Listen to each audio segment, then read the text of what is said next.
the whole world are looking at General Amin and Uganda as a whole. What will be the future of Uganda? The people are looking at this. Idi Amin was president of the African nation of Uganda in the 1970s. By the late 70s, he was notorious as a pathological psychotic killer. Ask yourself why anyone would want to lie about him. We look at footage from an early 70s French documentary on Amin to hear him in his own words. Idi Amin will mention Golda Meir. She was Prime Minister of Israel, and he also mentions General Moshe Dayan, the Israeli Defense Minister at the time. But I'm trained as a paratrooper in Israel. But I have got a very good brain, and even General Dayan knows that I am very good field officer. You know Dayan very well? I know him, and He has been my friend. He has been giving me dinner, luncheon in his house. If I go to Israel, I used to stay with Dayan. He brings Air Force band playing for me. We stay together. But I must make it absolutely truth. The reason why I chased them from Uganda was because of the economy of Uganda. Uganda was going to be bankrupt. That is the reason why I chased away the Israelis. And you said you were friends with Golda Meir.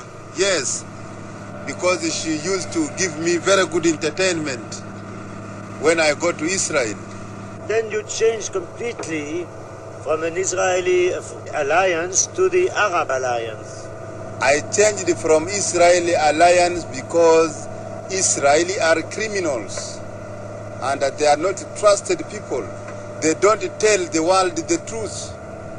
They were taken to Palestine as refugees, and then they changed Palestine to become a state of Israel by force of arms given to them by Americans and the British. I came so close to the Arab because Arab found that I am most influential leader in Africa, in the continent, and also I am a leader who speaks the truth.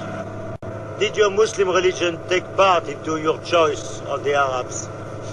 It is not because of the Muslim, because the people who broke relationship with Israel, they are not only Muslims, they are Christians, but they have seen the truth, and everybody listen for me.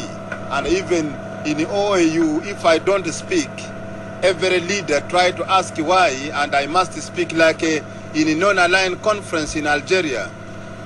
I was not feeling well, I did not speak, but 15 minutes before the conference closed, I was brought to come and give a speech. I gave very good speech, including Castro broke relationship with Israel after my speech. So Idi Amin kicked the Jews out of Uganda. He allied with the Arab world.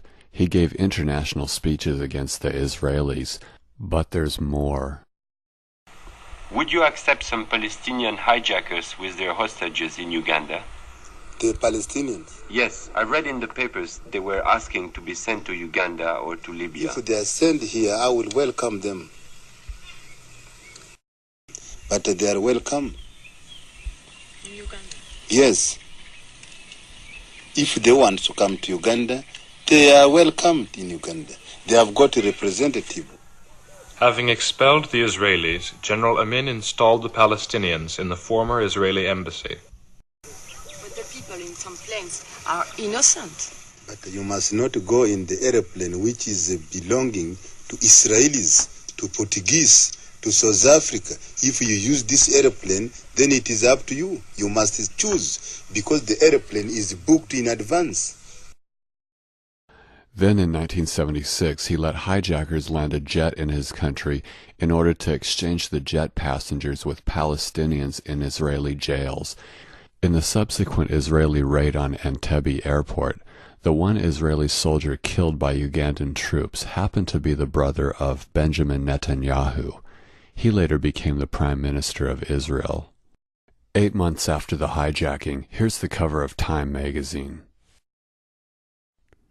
In the article we read, "The prevailing sense of horror is perhaps best described by the apocryphal tale of a freezer in Amin's house that contains the heads of his most distinguished victims, including the former Chief Justice.